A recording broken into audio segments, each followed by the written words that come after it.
Hello दोस्तों। आज हम आपको लिए चलते हैं हिमाचल प्रदेश।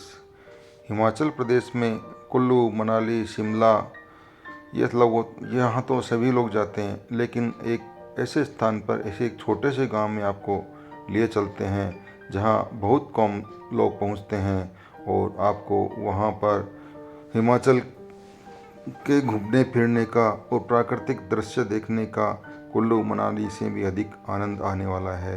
ये स्थान है हिमाचल प्रदेश का सोलन सिटी। और सोलन सिटी जो अपने आप में एक सिटी है, इसके पास में ही एक छोटा सा गांव है बसाल। बसाल की बनावट और यहाँ की हरी भरी वादियाँ आपको सुकून देगी और यहाँ पर आप होम स्टे में आकर रुक सकते हैं। हम यहाँ वैली व्यू होम स्टे जो गौरव जी वर्मा का है, यहाँ आकर रुके थे। ये होम स्टे बिल्कुल एकांत में आपको सोलन सिटी से 3 किलोमीटर दूर मिलेगा, जो चंबा घाट से 2 किलोमीटर ऊपर चढ़ने के बाद आएगा। और इस होम स्टे की पहचान के रूप में आपको यहाँ 2 मोबाइल के टावर लगे हैं। होम स्टे के अंदर आपको सारी सुविधाएं मिलेगी, जैसे कि किचन, साफ़ सुथरा लेट बाथ, डबल बेड, और आप अपना सामान यहाँ पर लाकर खाना बना सकते हैं, खा सकते हैं और प्रकृति की वादियों के बीच में आनंद ले सकते हैं, खाने का, नाचने का, गाने का, घूमने का, फिरने का और प्रकृति को भरपूर देखने का। देखो, हमारे यहाँ आज हम आलू के पराठे बन रहे हैं, तो ये हमारे वीरेंद्र जी ने आलू के पराठे के लिए मसाला तैयार कर रखा है।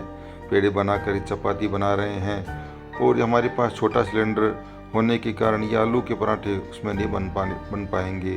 तो गौरव जी जो प्रॉपर्टी के मालिक हैं, उन्होंने कहा कि बाहर हमारे बिल्कुल खुले में एक चूल्हा जो बना हुआ है, लकड़ियों की भी व्यवस्था है, इसलिए आप इन लकड़ियों में आलू के पराठे बना सकते हैं। आलू के पराठे बनाने के लिए हम अमूल बटर यहाँ से लेके आए हैं और साथ में ही यहाँ का जो देखो, यह आपका चूल्हा है, चूल्हे को जलाने की तैयारी हो रही है। पास में लकड़ियाँ भी पड़ी है और ये तवा वगैरह हम साथ में लेके आए थे। ये इसको जलने के बाद में हम यहाँ गरम गरम बटर में आलू के पराठे बनाएंगे और प्रकृति के बीच खाने का लुत्फ़ उठाएंगे। ये देखो किस प्रकार से आलू के पराठे आपको अच्छे लग रहे होंगे। ये जितने देखने में अच्छे लग रहे हैं, उससे भी ज़्यादा स्वादिष्ट बनने वाले हैं।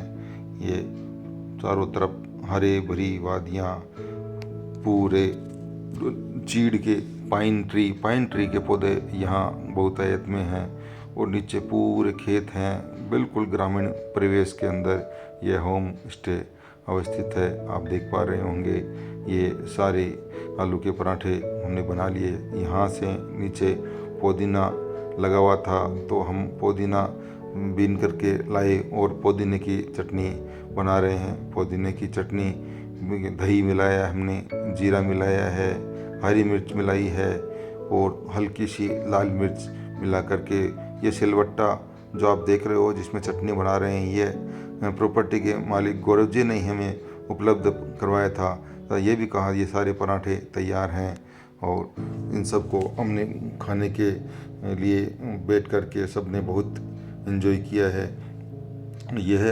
इसके बाद हम आज ट्रैकिंग करने के लिए यहाँ पर 7-8 किलोमीटर पहाड़ के ऊपर एकदम चोटी के ऊपर करोल माता का मंदिर है, वहाँ की ट्रैकिंग करने के लिए रास्ता देख रहे हैं। तो यहाँ से जो हेलीपैड है, हेलीपैड के बिल्कुल सामने से करोल माता की टीले के लिए ट्रैकिंग शुरू होती है। यह जो यात्रा या ट्रैकिंग कह सकते हो आप, इसको भी करने का अपने आप में एक बहुत ही रोमांचक यात्रा रहेगी। इसमें देखो बिल्कुल ये प्रकृति के बीच में आप देख पा रहे होंगे, सारा खुला वातावरण, न कोई ट्रैफिक। ये इस ट्रैकिंग का रास्ता यहाँ से शुरू हो गया। बिल्कुल छोटी पगडंडी बनी हुई है, इस पगडंडी से हम धीरे धीरे आगे बढ़ते हुए करोल माता की टीले की तरफ बढ़ रहे हैं। इस करोल माता के टीले पर पहुंचने से बीच में मिडवे पर या आधा रास्ते के ऊपर पांडवों की गुफा बनी हुई है। सबसे पहले हम उन पांडवों की गुफा देखेंगे जो प्राकृतिक रूप से बनी हुई है। ये बिल्कुल आप सूखे पत्ते जो यहाँ देख रहे होंगे आप, पूरे पेड़ों के गिरे हुए हैं। ऑफ रोड रास्ता है बिल्कुल, यहाँ पे कोई आपको प्रॉपर वे या सीढ़ियाँ या खुर्रा टाइप का नहीं मिलेगा। आपको रास्ता थोड़ा देखते देखते ही आना पड़ेगा। और कई बार यहाँ रास्ता भटकने की भी समस्या रहती है। वैसे कई जगह यहाँ पे एरो के निशान भी लगाए हुए हैं, ध्वजा, माता की ध्वजा भी लगाई हुई है कई पेड़ों पर। और लेकिन आपको यहाँ कोई मिलेगा नहीं रास्ता बताने वाला। तो ज़्यादा अच्छा यही रहेगा कि आप नीचे से किसी लोकल व्यक्ति को इस ट्रैकिंग को करने के लिए साथ में लेके आएँ। वैसे हम यहाँ अकेले ही आए थे और थोड़ा सा रास्ता भटक भी गए थे, लेकिन फिर घूम फिर के वापस प्रॉपर रास्ता हमने पकड़ लिया। काफ़ी दूर सुबह हम 8 बजे रवाना हुए थे। अब लगभग 12 बजने को हैं और अब सबसे पहले हम पांडव की जो गुफा है वहाँ पहुँचने वाले हैं। शीघ्र ही इन पेड़ों से और बिल्कुल नदी के किनारे हम चल रहे हैं। यह आपको दिख रही होगी, ये पांडव की गुफा है। इस गुफा के अंदर हम लगभग 30-40 फीट तक जाएंगे। यहाँ नीचे उतरने और गुफा को देखने के लिए कुछ दूर तक सीढ़ियाँ बनाई हुई है, लेकिन उसके आगे आपको पत्थरों के सहारे और सीलन भरे रास्ते से ही गुजरना होगा।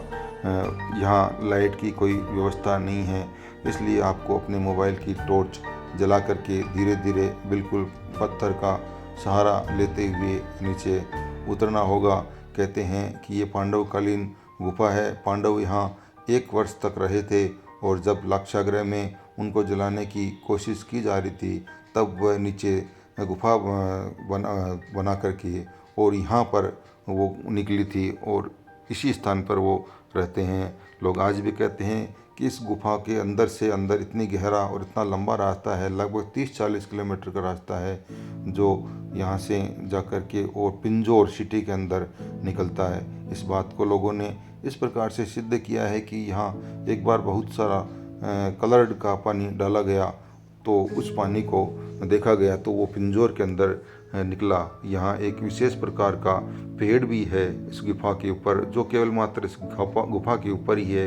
आसपास पूरी घाटी में वह पेड़ नहीं है। जब उस पेड़ के पत्ते या फूल इस गुफा के अंदर गिरते हैं और जब बरसात के अंदर पानी बहुत बहता है और पानी इसमें से अंदर जा कर के निकलता है तो और पेड़ के पत्ते और फूल पिंजौर घाटी के अंदर पाए गए। तो इससे लोगों का विश्वास है कि यह गुफा यहाँ से गुजरती हुई धरती के नीचे से या पहाड़ों के नीचे से जाकर के पिंजौर में निकलती है और यहाँ पर पांडव अपने समय में रहे थे। गुफा काफ़ी गहरी है और आगे इसमें आगे जाने की और हिम्मत हमारी नहीं है।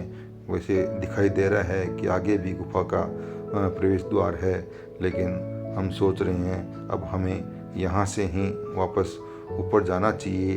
कुछ चमगादड़ भी ऊपर रहते हैं, उनके भी काटने की संभावना हो सकती है। हालांकि वैसे दिन में चमगादड़ नहीं काटते, लेकिन फिर भी आपको सुरक्षा के लिए ध्यान रखना होगा कि यहाँ चमगादड़ रहते हैं। रास्ता भी थोड़ा सीलन भरा है तो आप फिसल भी सकते हैं, इसलिए बिल्कुल थोड़ा थोड़ा धीरे धीरे करके या तो आसपास कोई पत्थर है तो उसको पकड़ते हुए नीचे उतरें, या जहाँ तक सीढ़ी आ रही तो आप सीढ़ी को पकड़ के नीचे उतरे।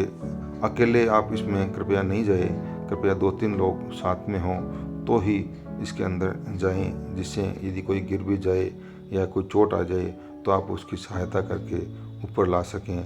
इस गुफा के ऊपर ही एक मंदिर भी मेरा बना हुआ है। पानी आपको यहाँ ऊपर एक नल लगी हुई वहीं मिलेगा, इसके अलावा आपको इस घाटी पे कहीं पानी नहीं मिलेगा।